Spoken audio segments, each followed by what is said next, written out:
നിയമസഭാ തെരഞ്ഞെടുപ്പിൽ ആര് അധികാരത്തിൽ വരും എന്നതുപോലെ തന്നെ ആര് മുഖ്യമന്ത്രിയാകും, അല്ലെങ്കിൽ ആരായിരിക്കും മുന്നണികളുടെ മുഖ്യമന്ത്രി സ്ഥാനാർത്ഥി, ഇതും കേരളത്തിൽ സജീവ ചർച്ചയാണ്.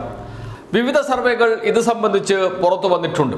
അതിലൊക്കെ ഏത് മുന്നണി ജയിക്കും, ഏത് മുന്നണിക്കാണ് കൂടുതൽ വോട്ട് ലഭിക്കുക, ആരായിരിക്കും മുഖ്യമന്ത്രി സ്ഥാനാർത്ഥി, ആരെയാണ് ജനങ്ങൾ പിന്തുണക്കുന്നത് തുടങ്ങിയ വിവരങ്ങളൊക്കെ സർവേയിലൂടെ പുറത്തു വരാറുമുണ്ട്. വിവിധ സർവേകൾ വിവിധ രൂപത്തിൽ പ്രവചിക്കാറുമുണ്ട്. ഇപ്പോഴത്തെ ഏറ്റവും ഒടുവിൽ പുറത്തു വന്ന ആ സർവേ നടത്തിയിരിക്കുന്നത് ടീം PSR എന്ന ടീമാണ്.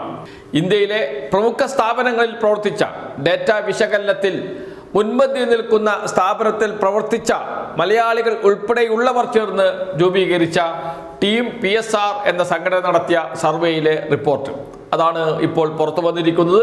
സോഷ്യൽ മീഡിയയിൽ വലിയ ചർച്ചയായി മാറിയിട്ടുണ്ട്. അവർ പറയുന്നത് ഒരു മുന്നണിയെ നയിക്കുക ആരായിരിക്കും എന്നാണ്. ആർക്കാണ് ജനങ്ങൾ കൂടുതൽ പിന്തുണ നൽകുന്നത് എന്നാണ്. സർവേ പ്രകാരം അടുത്ത മുഖ്യമന്ത്രി സ്ഥാനാർത്ഥി LDFിലേത് ആരായിരിക്കും എന്ന ചോദ്യത്തിന് എല്ലാവരും ഉത്തരം നൽകുന്നു. പിണറായി വിജയൻ 27.5% പേരുടെ പിന്തുണയാണ്. 27.5%. തൊട്ടടുത്ത് നിൽക്കുന്നത് രമേശ് ചെന്നിത്തലയാണ്. 20.15. എന്ന് വെച്ചാൽ LDFിൽ മുഖ്യമന്ത്രി സ്ഥാനാർത്ഥി ആരായിരിക്കും എന്ന ചോദ്യത്തിനുള്ള ഉത്തരമുണ്ട്.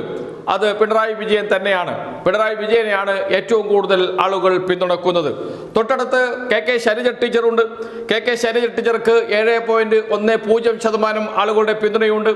അത് കഴിഞ്ഞ് MP ഗോവിന്ദൻ മാസ്റ്ററുണ്ട്. CPIM സംസ്ഥാന സെക്രട്ടറി. 1.80 പേരുടെ പിന്തുണ മാത്രമാണ് അദ്ദേഹത്തിനുള്ളത്.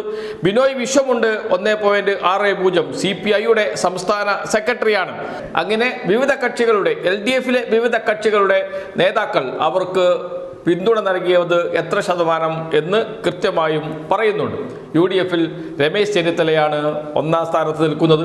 രമേശ് ചെന്നിത്തലയ്ക്ക് ലഭിച്ചിരിക്കുന്നത് 20.15% പേരുടെ പിന്തുണയാണ്. 20.15% പേരുടെ പിന്തുണ. തൊട്ടടുത്ത് നിൽക്കുന്ന VD സതീശൻ ലഭിച്ചിരിക്കുന്നത് 11.20 പേരുടെ പിന്തുണയാണ്. എന്ന് വെച്ചാൽ UDFിൽ ഏറ്റവും കൂടുതൽ ആളുകൾ പിന്തുണക്കുന്ന നേതാവ് അത് രമേശ് ചെന്നിത്തലയാണ് എന്ന് അടിവരയിട്ട് പറയുന്നു ഈ സർവേ റിപ്പോർട്ട്. അതോടൊപ്പം തന്നെ KC വേണുഗോപാലിന്റെ പേര് കൂടി പരാമർശിക്കുന്നുണ്ട്. 2.70 പേരുടെ പിന്തുണ മാത്രമാണ് KC വേണുഗോപാലിനുള്ളത്. ശശി തരൂറിന് 2.75% പേരുടെ പിന്തുണയുണ്ട്.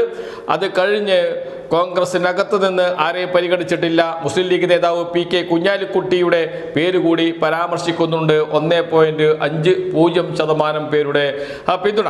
എന്ന് വെച്ചാൽ UDFിൽ ആരായിരിക്കും മുഖ്യമന്ത്രി സ്ഥാനാർത്ഥി എന്ന ചോദ്യത്തിന് ജനങ്ങൾ നൽകുന്ന പിന്തുണയാണ് അത് രമേശ് ചെന്നിത്തലയാണ് എന്ന് അടിവരയിട്ട് പറയുന്നു ഈ സർവേ റിപ്പോർട്ടിൽ. ഈ സർവേയെ അങ്ങനെ തള്ളിക്കളയാൻ കഴിയില്ല. സമഗ്രമാണ് സർവേ റിപ്പോർട്ടിൽ പറയുന്ന കാര്യങ്ങൾ. സർവേയുടെ സാമ്പിൾ മാത്രം പരിശോധിച്ചാൽ അത് നമുക്ക് വ്യക്തമാകും. 82,058 പേരിൽ നിന്നാണ് വിവരങ്ങൾ ശേഖരിച്ചത്. 140 മണ്ഡലങ്ങളിൽ 14 പേരടങ്ങുന്ന 7 സംഘങ്ങൾ 82,058 പേരെ നേരിട്ട് കണ്ട് വിവരങ്ങൾ ശേഖരിച്ച് തയ്യാറാക്കിയ സർവേ റിപ്പോർട്ടാണ് പുറത്തു വന്നിരിക്കുന്നത്. ഈ റിപ്പോർട്ടിൻ്റെ മറ്റൊരു സവിശേഷത കഴിഞ്ഞ ദിവസം വീഡിയോ കൊടുത്തിരുന്നു. LDFിനാണ് വോട്ട് കൂടുതൽ ലഭിക്കുന്നത്, പക്ഷേ UDFിനാണ് സീറ്റ് കൂടുതൽ ലഭിക്കുന്നത് എന്നതാണ് ഈ സർവേയുടെ പ്രധാനപ്പെട്ട ഒരു സവിശേഷത. LDFിന് 38.41% വോട്ട് ലഭിക്കുമ്പോൾ, ഏറ്റവും കൂടുതൽ വോട്ട് ലഭിക്കുമ്പോൾ സീറ്റ് 62-68 വരെ മാത്രമാണ്. എന്നാൽ UDFിന് 38.12% വോട്ട്, LDFിനേക്കാളും കുറവ് വോട്ട്, നേരിയ കുറവ് മാത്രമേ ഉള്ളൂ വോട്ട് ലഭിക്കുമ്പോൾ UDFിൽ ലഭിക്കുന്ന സീറ്റ് 72 മുതൽ 77 വരെ സീറ്റുകളാണ് എന്നാണ് ഈ കണക്കുകൾ പറയുന്നത്. അതോടൊപ്പം തന്നെ NDAക്ക് 20.42% വോട്ട് ലഭിക്കുമ്പോൾ അവർക്ക് ലഭിക്കാൻ സാധ്യതയുള്ള സീറ്റ് 1 മുതൽ 3 വരെയാണ്. ഒരു സീറ്റ് ഉറപ്പായും ലഭിക്കും എന്ന് ഈ സർവേയിൽ വ്യക്തമായും പറയുന്നുണ്ട്. അങ്ങനെയുള്ള ഒരു സർവേ റിപ്പോർട്ട് സമഗ്രമാണ്. 82,000 പേരെ നേരിട്ട് കാണുന്നു. അതിൽ ഏതൊക്കെ വിഭാഗങ്ങളെയാണ് വിദ്യാഭ്യാസ യോഗ്യത അനുസരിച്ച്, മതം അനുസരിച്ച്, പുരുഷന്മാരെ എത്രയാണ്, സ്ത്രീകളെ എത്രയാണ് കണ്ടത് എന്ന വിവരങ്ങളടക്കം ഉൾപ്പെടുത്തിക്കൊണ്ട് വളരെ സമഗ്രമായ ഒരു സർവേയാണ് ഇത്. ആ സർവേയിലാണ് UDF രമേശ് ചെന്നിത്തല 1ാം സ്ഥാനത്ത് നിൽക്കുന്നു, LDF പിണറായി വിജയൻ 1ാം സ്ഥാനത്ത് നിൽക്കുന്നു. ഈ മുഴുവൻ ആളുകളെയും പരിശോധിക്കുമ്പോൾ പിണറായി വിജയനാണ് നിലവിലെ മുഖ്യമന്ത്രിയാണ് 1ാം സ്ഥാനത്ത് നിൽക്കുന്നത്. 27.5% പേരുടെ പിന്തുണ ലഭിച്ചുകൊണ്ട്.